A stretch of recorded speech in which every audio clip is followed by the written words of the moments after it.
Hello and welcome to Riverland Women, the podcast which celebrates the amazing achievements and inspiring stories of women across South Australia's Riverland. I'm your host, Kerry Lush from the podcast station. Join me each fortnight as we meet some of the extraordinary women who call this region home.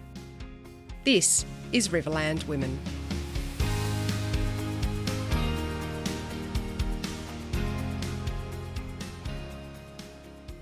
You could probably say she's one of the most iconic athletes to come from our region. Pat Mickan represented Australia in basketball at 2 Olympic Games and multiple World Championships, while also excelling at netball at a state level, both as a player and a coach. In this episode, we reflect on Pat's incredible journey, from her early days from the Renmark basketball and netball courts to those on a world stage. We'll also talk about her deep connection to the Riverland community and how she's managing the next chapter of her life after the recent passing of her husband Lou. Join us as Pat reflects on her sporting career, the challenges she's overcome, and what lies ahead. We start the interview with her reflecting on her childhood spent on the outskirts of Renmark. A member of 5 children, a family of 5 children, or 6, but 5 survived, a fruit block out on the 60-foot, one in which it was a small holding and therefore it needed every one of us, our participation in the running of the block to make it worthwhile financially or viable. And that meant, of course, the drudgery of the apricot cutting season and also, not the pruning so much, but the picking up of sticks, the shifting of pipelines, the planting and picking and watering of watermelons and tomatoes and so on. So it was a physical lifestyle. It was a responsible one. We needed to be accountable. But also there was a lot of neighbourly sort of community. We had lots of cousins within, say, I guess 400 metres. There were probably 4 families and close neighbours as well. It was a safe community. It was one in which lots of things were shared. If you don't have that, we'll, have some of our tomatoes and so on. And it was also because cars didn't need to have seatbelts, then, of course, the station wagon, our green station wagon held 10 people and off to church we'd go or whatever was going on. So it was free. It was a very free childhood and it was very secure. Did you get up to a bit of mischief? Yeah. Oh, boy. Look, as you know, probably, or you may not know, Kerry, but I write a monthly column in the Murray Pioneer on growing up in the 60s and 70s. And just recently I was thinking about what was it that we got up to that I could write the column about. And apart from sort of setting fire to an abandoned house, no, in fact, it wasn't quite like that. We just went in to make a fire to keep us warm and then it got out of control, but was quickly put under control. But it was, it was adventurous without being really radical. Was sort of just the rabbit trapping and the spotlighting and the building forts and swimming in the channels and riding wherever we wanted on our bikes and so on. So not extreme, but adventurous. Not too naughty. Yeah, exactly, yeah. It sounds like you were so busy working and doing all those things that you just mentioned. How did you fit in time for sport? Well, like everyone knows, sport is part of the way of life. I felt like school, church and sport are sort of the pillars of our lives back then. And so all of our family played as many sports as possible, the boys football and cricket and basketball, and the girls, my sister hockey, and my other sister played netball and basketball. We played together, table tennis, little athletics, just whatever was going. It's just part of, and really an extension, I think, of the physicalness of the lifestyle that we had on the block, but also mum and dad, or dad in particular. He played football for the Renmark Rovers and cricket for the Riverland. And was a bike rider and so on. So it was sort of like we had and the other thing that's really important in this, I think, Kerry, was the fact that we were blessed to have a very, very large front yard. And by that, I mean sort of 35 metres by 25 metres was large. So there's just so much space to run around in and have the front yard cricket and football matches and so on. And then on top of that, our next door neighbours, Jim and John Farron, had a basketball backboard put up on their on their garage. So we could just walk straight across to their yard as they did to ours. They came over to play footy with the boys, with our brothers, and we went over to their yard to throw the basketball around. So that's how it all unfolded. At what point did you or those around you realise that you had such a talent for netball and basketball? Oh boy. I think I was unconscious a lot when I was growing up, in the sense that, yes, I won the Riverland Netballer of the Year when I was 15, and I think I won the Renmark, A grade best and fairest for women when I was 16, 15, 16, 17, something like that. But I don't think it was something that I was reflecting on.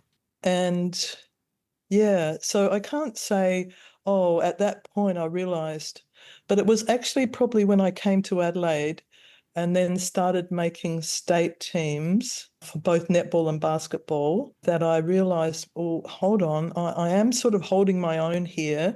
And on top of that, that's only one step away from an Australian team. And that is only one step away from a possible Olympics. So it was about then, I suppose, that I started to think I'm capable. The Riverland kept you really quite grounded then.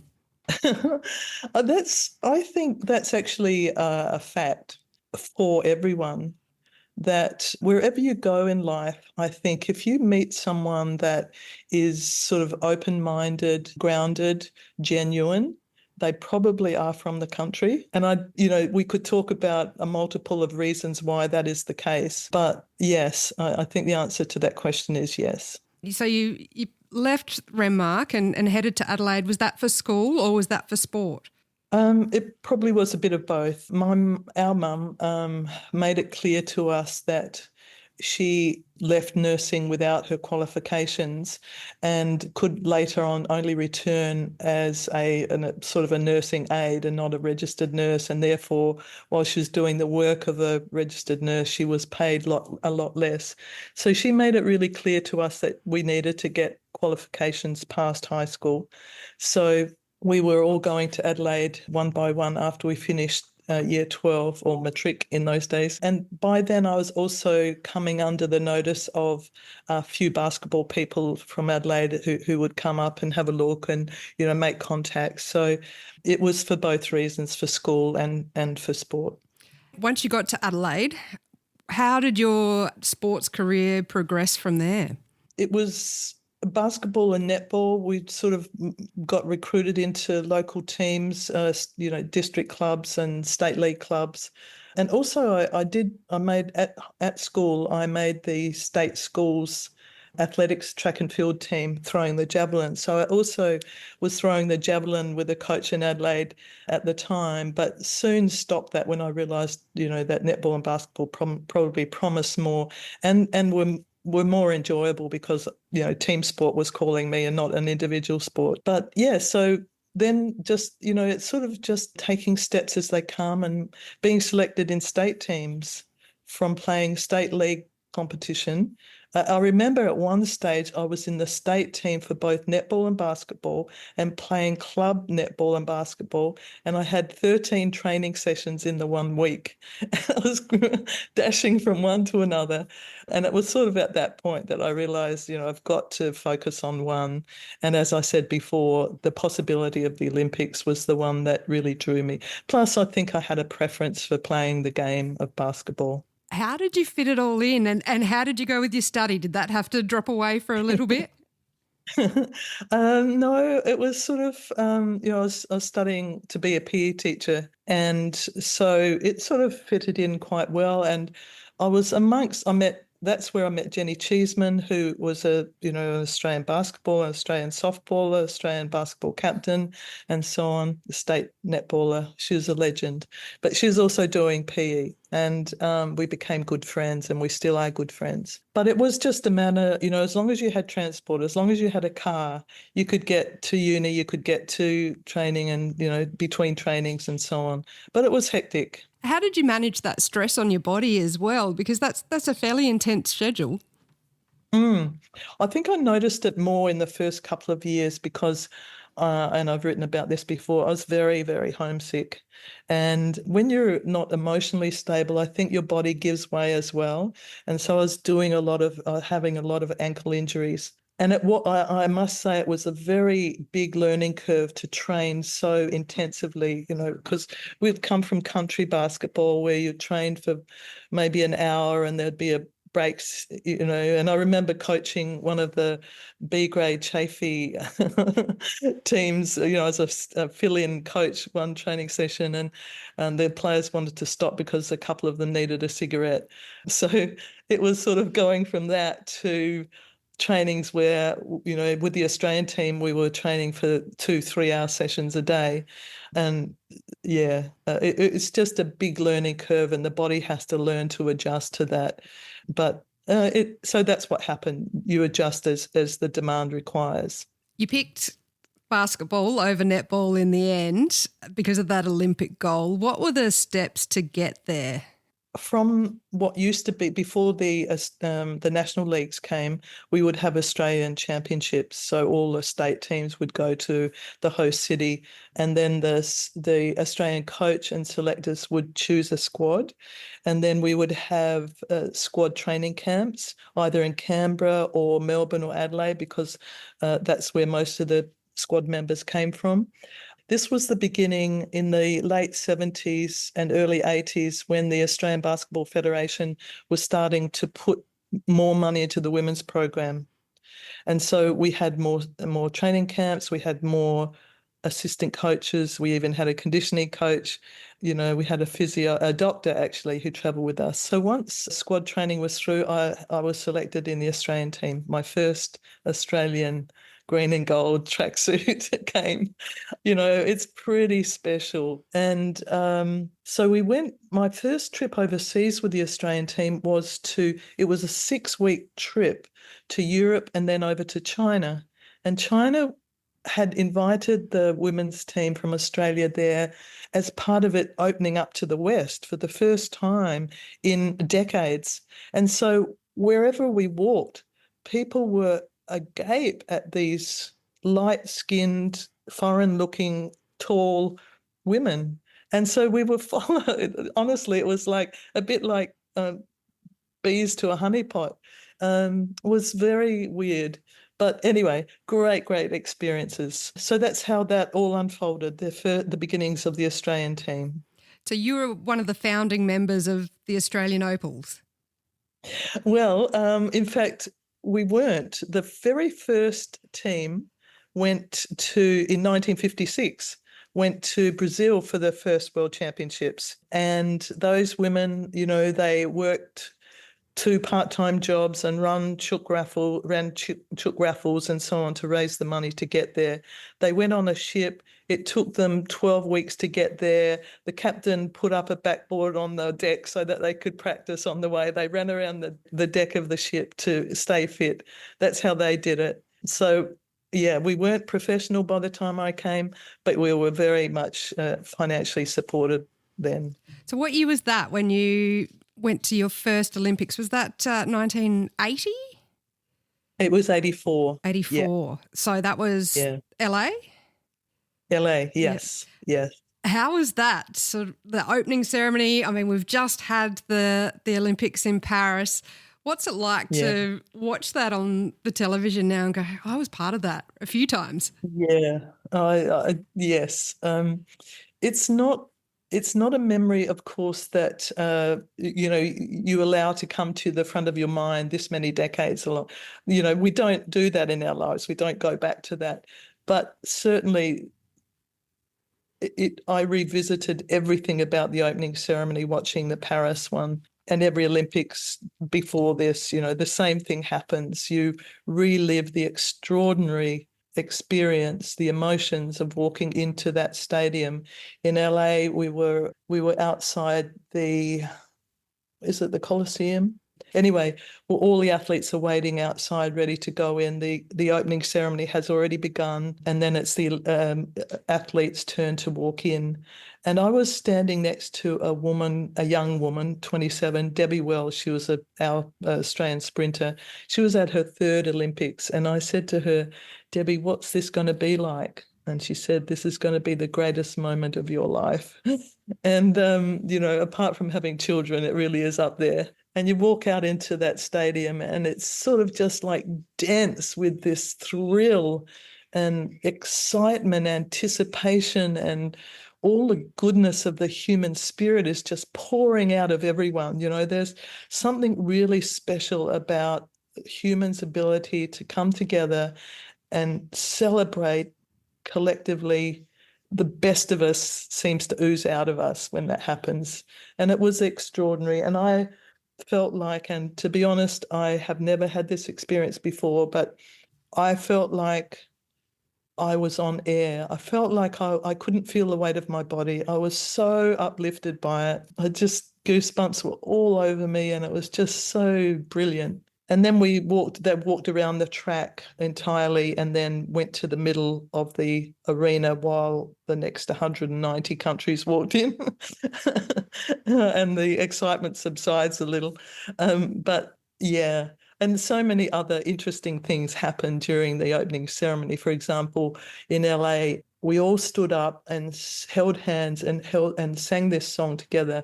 Was actually Lionel Richie was performing it, but reach out and touch somebody's hand and make this a better world if you can. And apparently it's a song written just for the opening ceremony. But just things like, really special and uplifting things like that happened during that time. Does that take you back when you hear that song now? It does, yes. Yes, it does. What about the games to follow? How did you perform at those Olympics and subsequent meets? Yeah. So, as I said before, the Basketball Federation were just starting to invest money in the women's program. So we'd gone from we didn't really have a world ranking, but based on, where we were, we're probably in the mid-teens.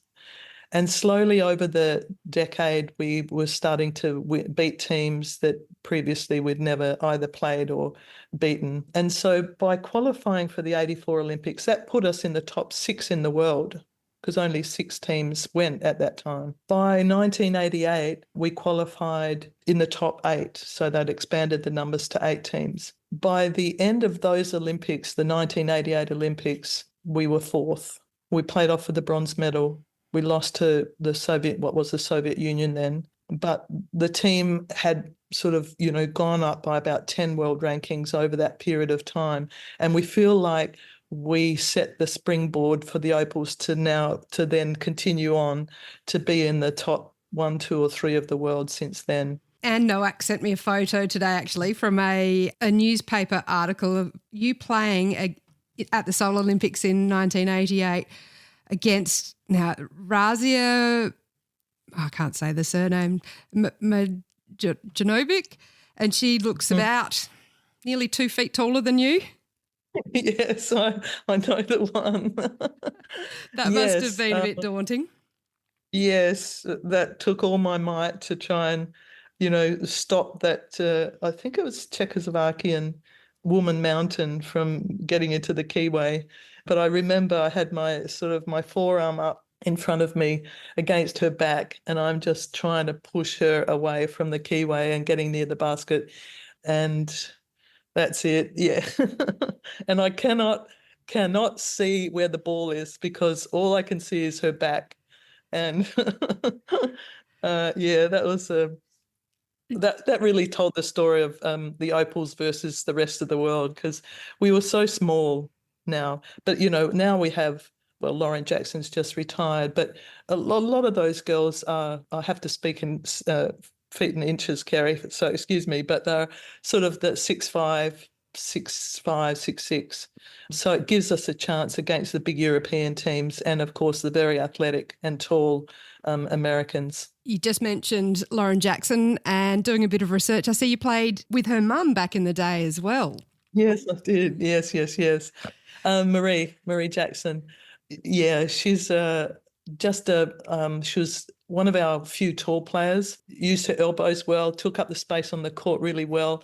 Such a competitor, and I can see the lineage through to Lauren, just relentless. And Lauren, being at her 5th Olympics in Paris, I was very fortunate to be having communication with both Sandy Brondello, the Opals coach, and people from within the Opals contingent. And Lauren, certainly, if she wasn't spending any time on the court, she was having a very strong influence, in the change rooms.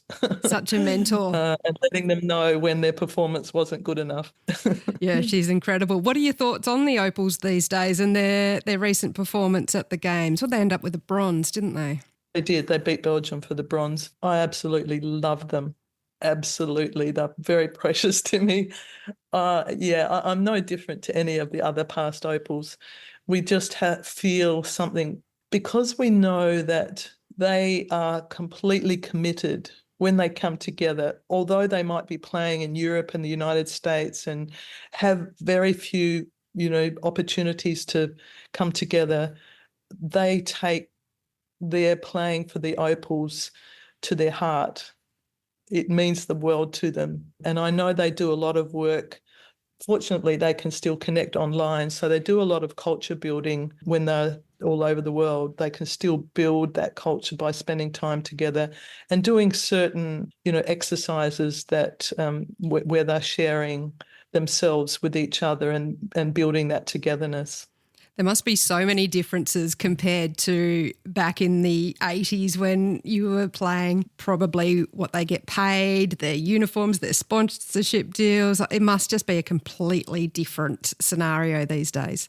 Very much so. Very few people were, in fact, no one was travelling outside of Australia to play either in Europe or the WNBA wasn't even going then in the US. So, yes, opportunities for the very best players of Australia are probably earning, or Lauren would have been earning over $1 million, but she was playing for an oligarch in Russia in his team.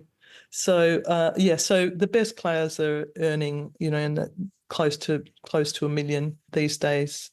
But they deserve it. They have to do that. They have to play back-to-back seasons. So basically finish in Europe and then they've got about 6 weeks and then their season in the WNBA starts. I just don't know how they do it. It's extraordinary. And then throw in the Australian commitments between there. Were you paid back in the day? Look, that's a really funny question, Kerry. It's a very timely question because here's a good example. Jenny Cheeseman and I decided to take a year off and we were backpacking around Europe and America and so on.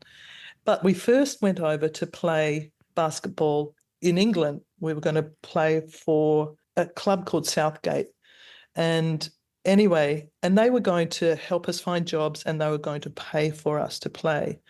But when we got over to England, Southgate had already signed 2 other foreign players. So they had 4, even though you're only supposed to have 2.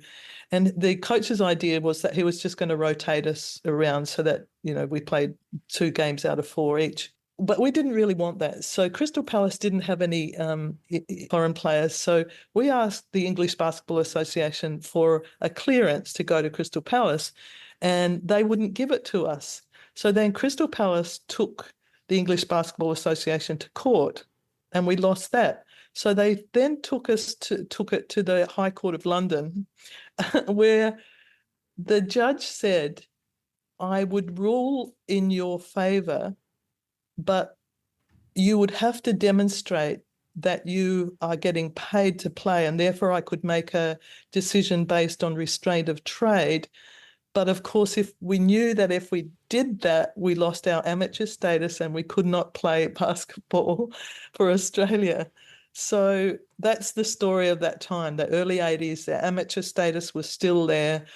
Payments were paid under the table. Yes, I was paid, but we couldn't and it paid my rent, I think, at the time, but you could never show or reveal that to anyone. Right. When did it all become professional then, and that you could actually get paid? Yeah, I think it was, I actually don't remember, but it might have been by the time I was retiring, probably the late 80s, I guess. Yeah, I think that's probably right. That's when they started letting the American men's team play, the professional players come in and play in the Olympics. So it was sort of just washing out by then. What was it that made you realise it was time to hang up the basketball boots? Yeah, that's a good question. I think it was I don't know if it was my mind or my body, but probably both. It just didn't appeal to me to run up and down a basketball court anymore. My ankles also, one needed to be reconstructed. And yeah, I was well and truly ready. I wanted to go to those Olympics in Seoul when I was 31, and by then I was ready. How was it playing for the final time though, and then transitioning to a different way of life? Yeah, no, it's a really good question and an important one because it was not easy for me. It wasn't as though I didn't have a job behind me. It wasn't as though I had a degree, or that I didn't have a degree. I had good education, a good job possibilities, good family support, in a relationship, but I still fell into a huge hole. And it was very difficult it coincided with the loss of an Olympic medal in really dramatic circumstances in Seoul as well, where we could have been playing off for the gold or the silver, but with a last-minute shot with 1.2 seconds left to go, we lose by a point. So we get relegated to the bronze game, which we lose to the Soviets. So coming so close to an Olympic medal and then stepping down from being an international player and having to find myself, really just redefine myself. I'm not this and I'm not that. And I'm actually a human being and I'm not an athlete. And yeah, and that really, as I said before, been meditating for many years. And thankfully, after a year of being a recluse and absolutely riddled with anxiety and panic attacks, I sought help from a psychiatrist. And while that helped for a little while, it wasn't a way out. I couldn't find a strategy or a solution until I learned to meditate. And it slowly, all of that things that have bound me and homebound me, I found a solution to, and it all slowly dissipated. Because it would have been not just a mental change in your identity and, Pat Mickan, the national basketballer, but also, I guess, that high levels of exercise and dopamine and all of that would have just been such a big crash. No wonder so many sports people do find it difficult to sort of readjust and start again. Yes, there is. I think human beings, while we adapt to new circumstances reasonably well, if there's a lot of change, big change, it can really test us, our capacities. And there were more than just me retiring and not winning an Olympic medal. My dad had just been diagnosed with Parkinson's, and there were other in our Lou's and my relationship that was being tested because he'd waited for me all this time because he wanted to go and teach English in Japan for a couple of years. And then I said, Lou, I can't go. I need to be here in Adelaide if I'm going to pursue a career in the media, because I'd gone back and done a degree in journalism then. And, there were lots of things that were very fractured and very tenuous at the time. And so a lot of me just fell apart and I was very fortunate to find my way out of it. Before we go on to what happened after your career, can you reflect back on some of the games or the players or characters that stood out to you over your sporting career?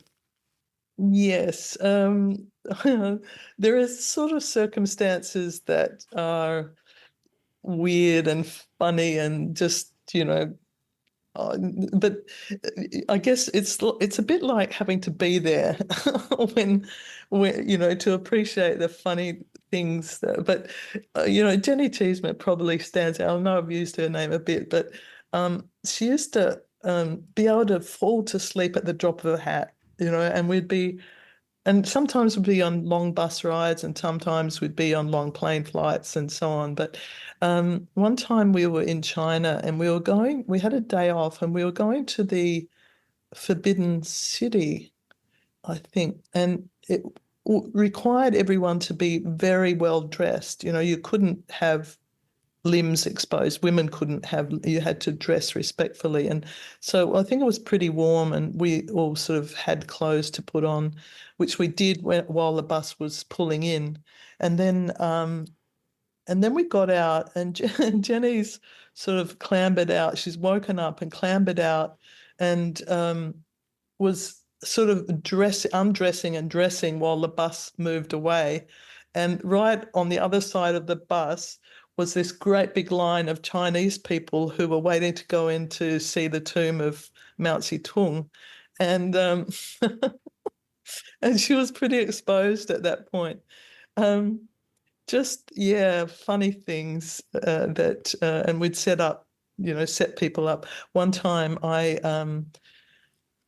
was so sick of this person. I'd hop in a lift and we'd go up to the 11th floor, whatever, and this teammate thought it was hilarious to press every single button on the way up. So one time I got all of these rolls of ankle tape and I completely rolled her up in ankle tape from head to toe. Then I lifted her or dragged her down the corridor to the lift, put her in the lift. She's had to lie down and then I pressed the ground floor button and sent her down to the ground floor, lying in the lift, absolutely wrapped up in bandages. But she deserved it. So yeah. And another time we were in Brazil and we'd come in from training and it was just steaming hot. And we got in this tiny little lift and 12 of us got in. We've got the ball bag, which has got 6 balls in, and that can't really fit in. So we put that above our heads.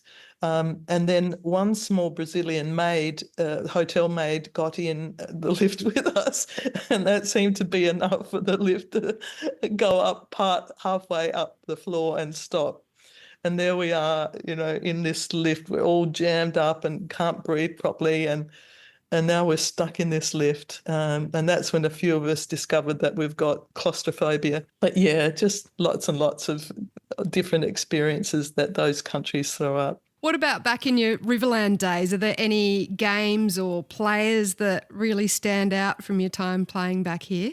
Definitely the Starks sisters. So Marg Howie was Margaret Starks, and she and her sister Sue Starks, they were fabulous, strong competitors, those strong-willed women, and athletic to go with it, as Marg took, to the netball court as well. But it was those Chafee versus High Leaps finals at the Renmark out on the outdoor courts, the asphalt courts. And actually that reminds me of a game happened on the number 2 court, which was closest to the road. And it was a 6:00 game and I wasn't playing it, I was watching. But as there were cars parked around, the courts as they did in those days. And still do. And still do, yeah. Well, around the ovals they do. And anyway, this snake, because it's in the middle of summer, this snake comes out of the nearby bushes and goes across the court. And of course, the players just take off screaming in all directions. And the quick-thinking umpire raced after this snake. Its belly must have been frying on the hot asphalt, but raced after the snake and picked it up and was just picked it up by its tail and was flicking it around with its head, trying to hit its head on the asphalt to kill it because he didn't have any, shovels or anything. But he accidentally let it fly as he's whipping it around, and the snake flew through the air towards these young guys who were sitting on their cars with a beer in hand watching the game. They all just flew off in different directions as well. That's such a good country story, that one, isn't it? Country sports story. Definitely. Oh, that would definitely cleared the court. Now, after you finished playing, I've also noticed that you did have a little bit of a football career as well. Yes, that's right. I coached after I stopped playing. I had the great privilege of coaching netball, coaching the Garville Netball Club, which was filled with talent, the talent of the Australian netball captain Michelle Dendecker or Michelle Filkey, Jenny Borlase, an Australian goal shooter, Natalie Avellino, an Australian goal attack, and we had a lot of success with that team.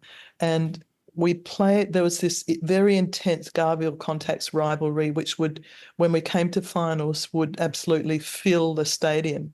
So we're at what was called the Powerhouse, 7,500 people watching the game. And we're doing these warm-up drills. And the then Crows coach, Robert Shaw, was watching the game with his wife. She was a netball fan. And she said to him, some of those drills those netballers are doing would be good for your players. And so he listened to his wife. And so I got a call the next week saying, would you like to come down and do some agility work with the Adelaide Football Club players? So basically that's exactly what we did. We took the netball drills, the quick hands, quick feet, quick change of direction, knees bent drills, particularly because those players, they were doing a lot of straight line running at the time. But of course, football requires a lot of, change of direction. So that was a really good experience. And that was in the days of the Jarman brothers and Tony Modra and, Matthew that great Liptak. team. Yeah, all of those crew. Back in the day. Handsome Matthew Liptak. Was that just after your brother Mark had finished playing for the Crows, or was he still at the Crows then? That's a good question. He had transitioned to being an assistant coach at the Crows from playing. They invited him in to be an assistant then. Tell us a little bit more about your netball coaching. You said about Garville and the outstanding talent you had to work with there. What were some of the highlights of that part of your career? Well, it was such a great learning curve for me as a coach. I had been an Olympian and had come now to this position of being a coach of a state league club. In a different sport. I am being in a different sport, but being schooled in how to make a serious commitment to being fit. Those girls were remarkable, and Michelle Dendecker led the way. She was such a winner. I don't like to use that word very much, but she had a over my dead body attitude, and everything was on the line when she played, whether we were playing number 8, like the bottom team or the second team. She was completely prepared to play, so ready. And, she's just, in my opinion, she's the best netballer Australia has ever produced. She was incredibly skilled, highly competitive, and just her approach. If I can quickly tell you this story, we used to have our pre-season camps down at Carricalinga. Lou and I had a holiday home down there, and we'll go down there and train in the sand and on the hills, etc. And I asked this, suggested to me that this particular psychologist was good. So I asked her to come down and do a session with us on this pre-season camp. And so she set the scenario where we're going out on a walk with a small group of friends, and it's very dense in this sort of rainforest jungle situation, and something takes your eye, and you stop and you're examining it and picking it up and looking at it, and you just get lost for the wonder of whatever it was that you were looking at. And meanwhile, the others have kept going. And after some time, you realize that, oh, wait a minute, I've lost them. And you start calling out and there's no answer. And you start moving through the jungle, searching out and calling, and there's no answer. And you keep searching and calling out, and the hours go past and you can't find anyone. And so the afternoon starts to cool and you're getting into early evening and the night begins to fall, and there's the realization that you're going to have to spend the night in the jungle alone. And at that point, she asks us to write down the three emotions that we're feeling. Now, I'm not taking part in this, but as the coach, and I'm observing it, and I'm going, I thought this woman was good, but what on earth are we going to learn from this? Because everyone's going to write, I'm shit scared. I'm really frightened. I'm terrified. So everyone wrote their emotions down, handed it up, and that's exactly right. Everyone wrote, I'm frightened, anxious, terrified, except Michelle Dendecker. She wrote adrenaline, excitement, challenge. And therein lies this mentality. I thought, wow, there's another way of thinking about this. And she was the one that, when we were in the big games, when the momentum swing was against us, she was the one that took the impossible intercept to get the game back going in our favour again. And I mean that, she did. She took some impossible intercepts because of the ferocity of her will to win and her supreme talent.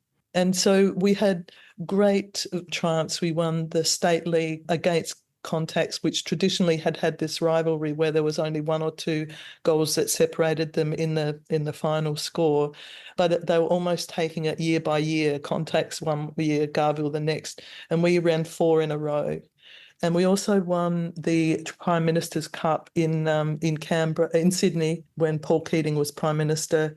We won the Super League, which was the precursor to the National League. We won that twice, so we're national champions. And yeah, extraordinary times with such a talented and committed team. Was it after that then you went into journalism and broadcasting and commentating? Or was that during that period? It was during that time, yes. I began in the Advertiser, first of all. I sort of knocked on doors, really, and said, you don't really have a female sports journalist, and I'm studying journalism. Would you consider me? And they said no. And but then I went back in a few months' time and tried again, and they said, yes, we'll start you writing feature stories. And then it just grew from there. And then from there I went to Channel 7, and then to various ABC, doing some ABC work, and then to the news as well before it went defunct. And then what came next? When did you decide it was time to head back to the Riverland and open up a business there, or take on a business there? Well, I had about 10 or 11 years as a tribunal member, hearing disputes, what was the South Australian Residential Tenancies Tribunal, so hearing disputes between landlords and tenants. And yeah, that just got heavy after a while, and I was looking for a change, and I came up to Renmark for a family funeral, actually, and as I always did, I went into the health food shop, and I said to the woman who owned it there then, oh, I'm just so glad to see your shop still open. Whenever I come up here, I'm so glad to see it open. And she said, oh, well, as it happens, it's on the market at the moment. And I didn't think anything more of it, except for a week or two later, I started putting a few dots together and thinking, I wonder, because for me, health and healthy living had always been a primary part of my thinking, using natural herbs and so on, believing in the intelligence of the body to be able to keep itself in balance with support. So a health food shop was nothing that I could never walk past a health food shop.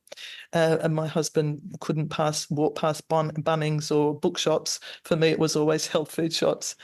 And so I started putting the idea together. Lou and I discussed it. He was very supportive of it. And so up I went to Renmark, lived up there for 3 years and ran the shop there. Our daughter Sydney came for 6 months as well. And gee whiz, it was just like having a warm hug from everyone.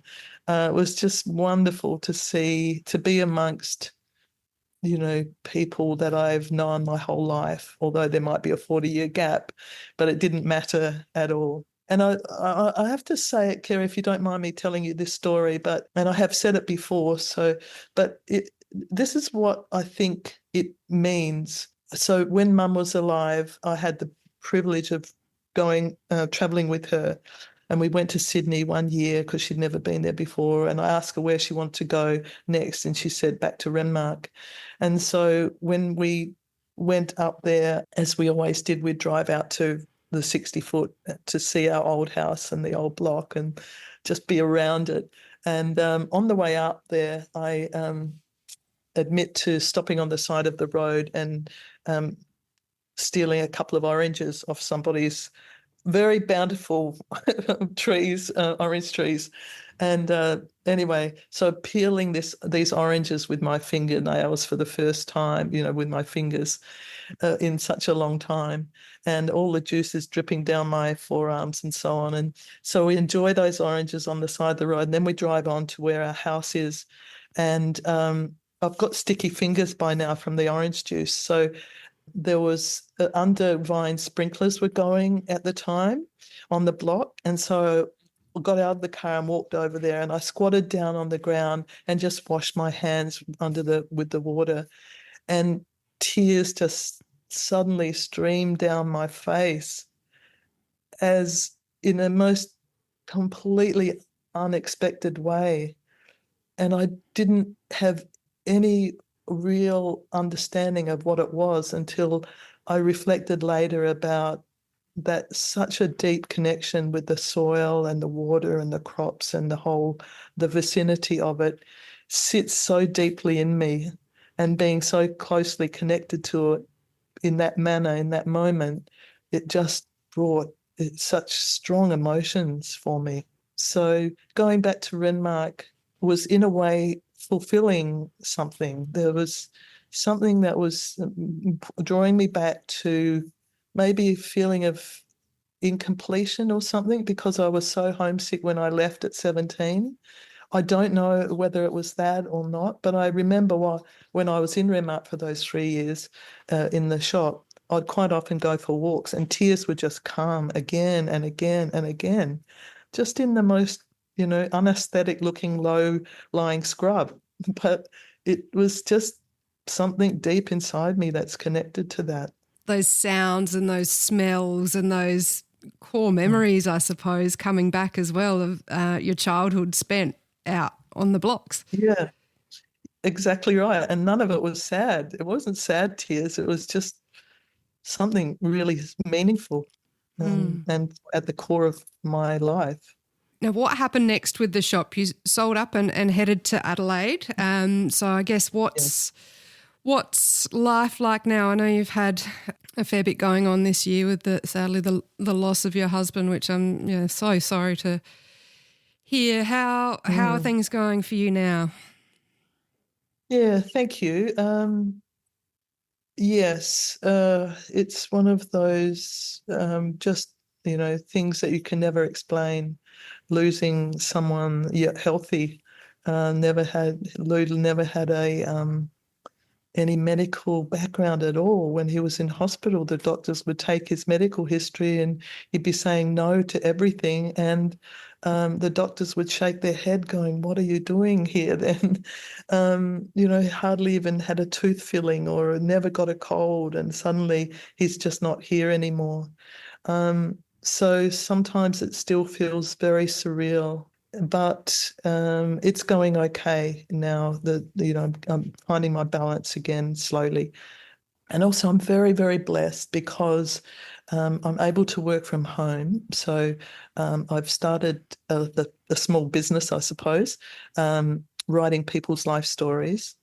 And that's been very rewarding, being able to get inside someone's life, someone else's life, and write it. And people are doing that for all sorts of reasons, different reasons. Most of them want to just have a recording of their life for their family, for their children and grandchildren. And I'm also doing another project for Sport SA, which is the peak body of sport in South Australia. I've been given the great privilege of writing the history of women's sport in South Australia. So capturing the influential women who through the decades have been outstanding either performers or administrators, as well as telling the story of the development of the sport in South Australia. So all of that I can do from home, which is a real blessing. Yeah, that sounds like, both sound like really interesting projects. Yeah, they are. Well, is this what you're doing, Kerry? Aren't you? Pretty similar. Well, that's right. Yeah, I love what you do. It's I think it's just so important to recognise the achievements of people, but also, a lot of people only see others in the community at face value. So it's really interesting to delve into their story a little bit more and find out a bit about their background and perhaps how they've ended up where they are and why they do what they do. Yeah, absolutely. That's the sort of thing that I'm interested in as well. So good on you for doing this. Well, Pat, thank you again and best of luck. Yeah, thank you, Kerry. I really appreciate your time. That was Pat Mickan, Olympian, former Riverlander, and much, much more. Thank you for listening to Riverland Women.